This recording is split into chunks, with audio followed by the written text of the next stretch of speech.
अस्सलाम वालेकुम। कैसे हैं आप लोग सब? इंशाल्लाह सब खैरियत से होंगे। अच्छा, आज मैंने बनाए हैं कच्चे कीमे के कबाब। ये बहुत मज़े के, बहुत अच्छे हैं। तो चलिए देखिए किस तरह बनाते हैं। कच्चे कीमा का कबाब बनाने के लिए हमने लिया है तकरीबन 200 ग्राम चिकन लिया है हमने। अब इसमें हम डाल देंगे आधी प्याज है, छोटी प्याज ली है आधी, डाल देंगे। और 2 से 3 हरी मिर्च डाल देंगे इसमें। और ये शिमला मिर्च है। शिमला मिर्च हमने इसमें एक डाली है, छोटी शिमला मिर्च है, पूरी एक डाल दी है हमने। इसकी बीजें निकाल लीजिएगा। 1 टीस्पून हमने लाल मिर्च, कुटी लाल मिर्च, और 1 टीस्पून हम धनिया डाला है, साबुत धनिया। और 1 टीस्पून इसमें हमने नमक डाला है। 1 टीस्पून हमने ज़ीरा पाउडर डाला। और 1 टीस्पून अनारदाना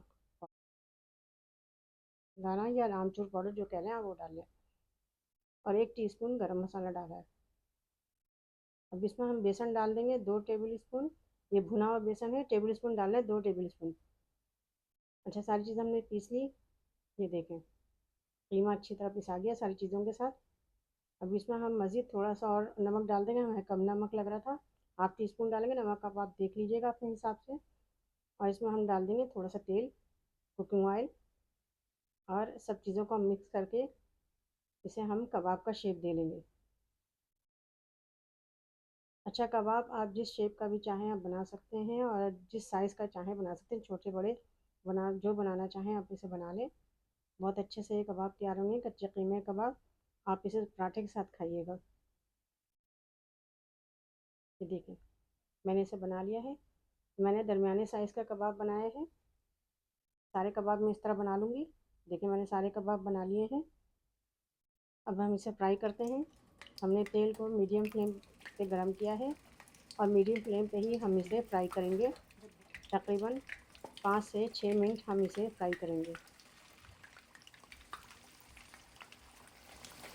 5 से 6 मिनट में ही अच्छे से फ्राई भी हो जाएंगे, इसका कलर भी अच्छा आ जाएगा। आप मीडियम फ्लेम पर इसे फ्राई कीजिएगा।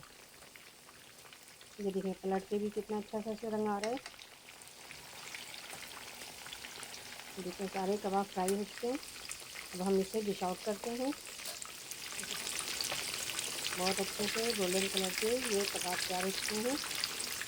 आप इसे ज़रूर ट्राई कीजिएगा। पराठे के साथ इसे खाइएगा, दही के रायते के साथ खाइएगा, बहुत मज़े का लगेगा।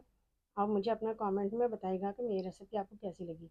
अपना बहुत ख्याल रखिएगा। अल्लाह हाफिज़।